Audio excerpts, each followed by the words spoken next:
ওকে, তাহলে ভিটি হচ্ছে 40√5। এই যে আরেকজন আদিব রেজা ভাই মোটিভেশন দিয়ে আজকে ছেড়ে দেন। মোটিভেশন তোমার খাওয়াই দিব, বুঝছো? মোটিভেশন পানিতে গুলে খাওয়াই দিব। মানে তোমাদের মিনিটে মিনিটে মোটিভেশন দেওয়া লাগে। এত মোটিভেশন মানে মানে বদহজম হয় না এত মোটিভেশন খায়। এত মোটিভেশন খায় বদহজম হয় না। এত মোটিভেশন খাইলে তো কোনো কাজে দিবে না।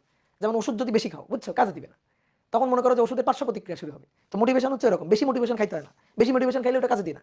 ওটা তখন মনে করো যে বদহজম হয়ে যায়। ঠিক আছে, পার্শ্ব প্রতিক্রিয়া শুরু করে। এই কারণে বেশি মোটিভেশন নেওয়া যাবে না। বেশি পড়াশোনা করতে হবে। পড়াশোনার কোনো পার্শ্ব প্রতিক্রিয়া নেই। ঠিক আছে, পার্শ্ব প্রতিক্রিয়া বিহীন একটাই কাজ আছে দুনিয়াতে, সেটা হচ্ছে পড়াশোনা করা। বুঝতে পারছো? বেশি বেশি করে পড়াশোনা করবা, বুঝলা? মাইর তো খাও নাই, তোমাদের মায়ের দরকার। তোমাদের সবকিছু ঠিকঠাক আছে, ধরো পড়াশোনা ঠিকঠাক আছে, হ্যাঁ, তোমাদের মনে করো যে মানে সবকিছু ঠিকঠাক আছে, শুধু ঘাটতি আছে একটা জিনিসের, সেটা হচ্ছে ভিটামিন মায়ের। এই ভিটামিন মায়ের ঘাটতির জন্য তোমাদের মনে করো যে বিভিন্ন সমস্যা। এই এই ভিটামিন মাইটটা এখন মনে করো যে বাতিল হয়ে গেছে। তো হ্যাঁ, মনে করো আমি অফলাইনে তাও মাঝে মাঝে ধরো যে মুখ দিয়ে যতটুকু দেওয়া যায় ততটুকু দেওয়ার চেষ্টা করি। কারণ এটা মানে মানে প্রয়োজনীয় একটা, ধরো মানব শরীরের জন্য প্রয়োজনীয় একটা জিনিস। তো এখন মনে করো যে তোমরা তো ধরো অনলাইনে পড়াশোনা করার কারণে, আগে ধরো কলেজের টিচাররা স্কুলের টিচাররা ধরে ধরে একটু পিটাইতো। ঠিক আছে, আমার মনে আছে আমার একটা টিচার ছিল, একবার মায়ের এখানে দাগ করে দিয়েছিল। গোসল করতে গিয়ে দাগ টাগ দেখা যাইতো।